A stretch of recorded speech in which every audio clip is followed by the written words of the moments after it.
So, in the midst of talking about the 2024 free agency class, one of the big names that has been tossed out there as a potential bargain, depending on which team is able to get him, has been Dakota Joshua of the Vancouver Canucks. An all-around versatile forward that can lay the body, he can make big hits, he can win big fights, and he can score some really pretty goals. Dakota Joshua was an absolute gem for the Vancouver Canucks this season, and at under $1 million, you could not find anybody on the team more valuable than him. He came off a 32-point in 63-game campaign, and he had 8 points in 13 games in the playoffs. 4 goals, 4 assists. He was an absolute stud. Came out of nowhere, too, honestly. He wasn't really given a chance in St. Louis to shine. He played in the playoffs for the Springfield Thunderbirds. He was okay there. And then he signed a free agent contract with Vancouver, and the rest is history. But if you take a look at Dakota Joshua now, the 28-year-old 6'3", 205 left-handed center, is he a center? Okay, nah, he played in the left wing in Vancouver, but nah, it says center here on Elite Prospects. He was initially a Toronto Maple Leafs draft pick. He was a 5th-round guy, 128th overall, and the Toronto Maple Leafs could have really used a guy like Dakota Joshua had they kept him around and maybe didn't trade him away for future considerations.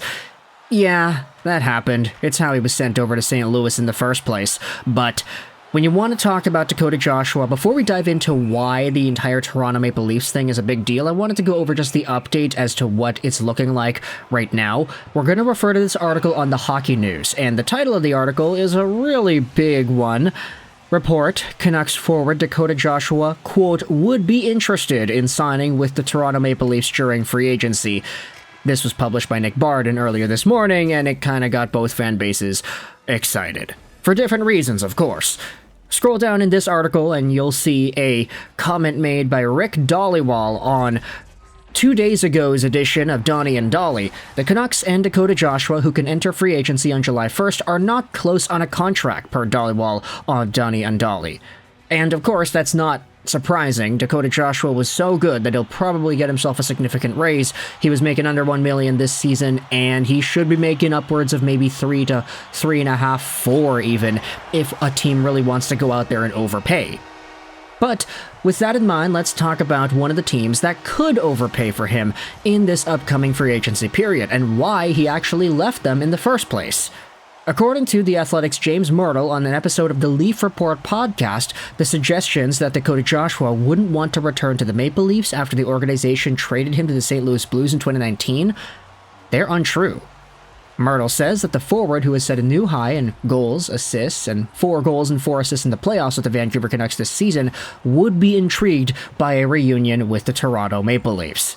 Linked is the podcast Leaf Report that has James Myrtle on as a guest, so you could go ahead and listen to that on the podcast network of your choice. But here are the comments made by Myrtle from this show. I've heard some people say that Dakota Joshua wouldn't want to be in Toronto because he was a draft pick that played 4 years in college and walked. I'm told that's not true. He would be interested in Toronto.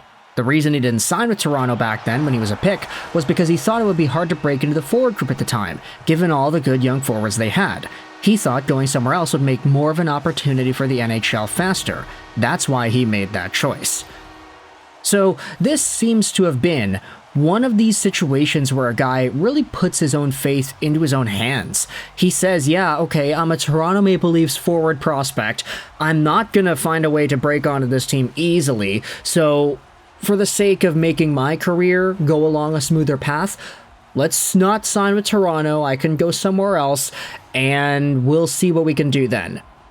The Maple Leafs traded away Joshua, as we had said, for nothing, future considerations, after he was a fairly productive Ohio State Buckeyes University forward, scoring a max of 35 points in 33 games played in his sophomore year. He did decline points production-wise, but he still was seen as a valuable player, and eventually, with the St. Louis Blues, he broke onto that team, only scoring 8 points in 30 games in 21-22. We already said this stuff, but his Vancouver Canucks days came after, and that's when he really took off. But the thing is here, Dakota Joshua is 28 years old, so I don't know if it's really like, oh, he has the opportunity to get significantly better, but at the same time, I mean, he was such a late bloomer, and Rick Tocchet even said at the beginning of this season, hey, I think Dakota's a lot better than he thinks he is. He just kind of has to unlock that mentally, and he'll be able to fly out there. And that's what he did. He scored a bunch of clutch playoff goals. He was a huge point producer in the regular season. Him with Connor Garland, they are such an amazing duo. Dakota Joshua leaving Connor Garland's wing might have some sort of an effect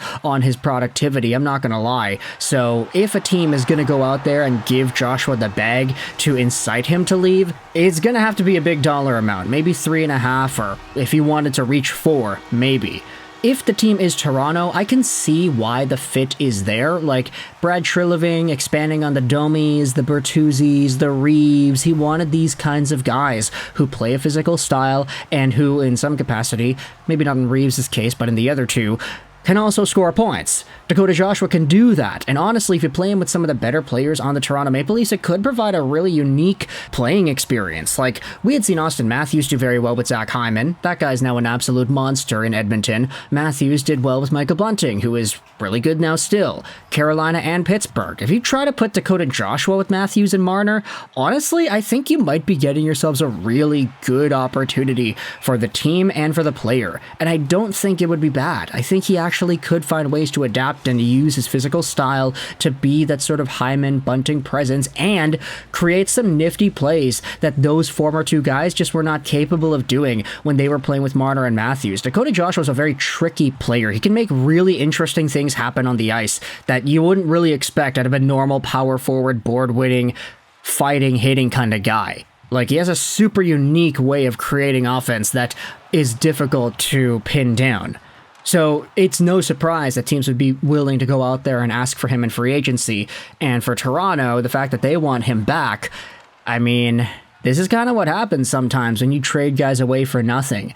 Ultimately, it was nobody's fault here. It was Dakota Joshua deciding that he didn't want to sign with Toronto because he didn't feel there was an opportunity there, which is totally his call. You don't see that decision made much out of NHL prospects, especially ones near the top of the draft, but as we had said, Dakota Joshua was a 5th round guy. He was not really supposed to be that good.